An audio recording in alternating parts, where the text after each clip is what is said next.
अस्सलामुअलैकुम यार मदद माया सांझी खान रोज मेहमाना जे माता जो ॿुधाइण लाइ त जेके अॼु जे फनकार मौजूद आहिनि नाले वारा फनकार तमामु सुठा फनकार आहिनि जेतिरी मां हुनजी तारीफ़ कंदसि उहा घटि आहे छो जो हू तारीफ़ जा बोठा आहिनि।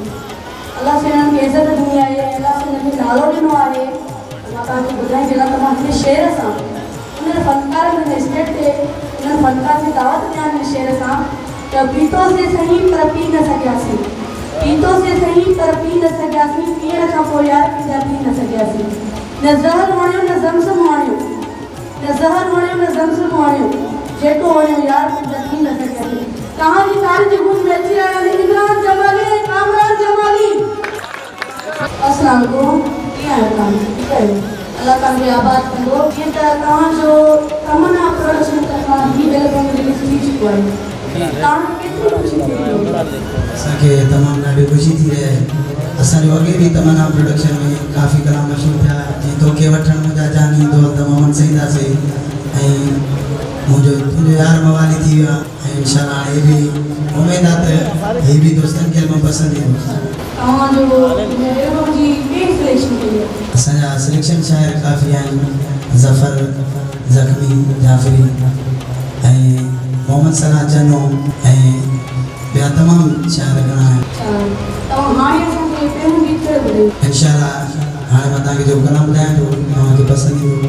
ज़फ़र, ज़ख़्मी, जाफ़री जो कलाम आहे। ए मालिक सभिनि जा कर सपना सुहाना, लहन घोट लाऊं ॿधन मोड़ गाना। इंशाअल्लाह तव्हांखे पसंदि ईंदो, तमामु बहितरीनु कलाम आहे।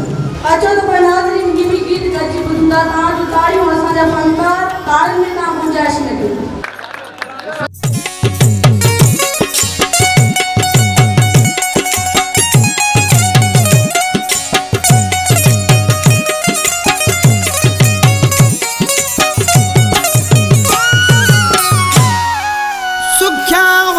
सुपरी अला डुख्या ॾिसण ॾी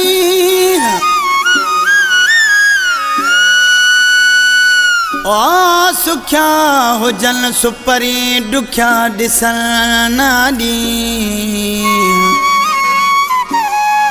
ओ वसन ख़ुशियनि जामी अब्दुल कदीर कुहारो चले।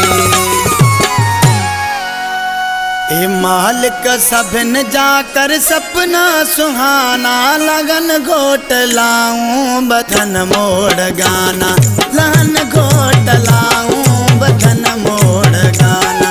ए मालिक सभिन जा कर सपना सुहाना, लगन घोट लाऊं बधन मोड़ गाना, लगन घोट लाऊं बधन मोड़ गाना।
मालिक सभिन जा कर सब सपना सुहाना लगन घोट लाऊं बदन मोड़ गाना लगन घोट लाऊं बदन मोड़ गाना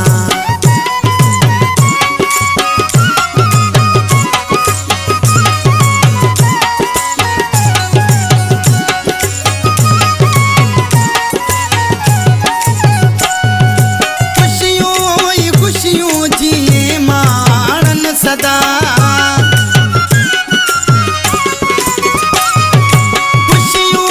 खुशियों जिए माणन सदा जाफरी सफर जी आहे ही दुआ हुजन गॾु सभिनि सां पंहिंजा जान जाना लहन घोट लाऊं बदन मोड़ गाना लहन घोट लाऊं बदन मोड़ गाना ए मालिक सभिनि जा कर सब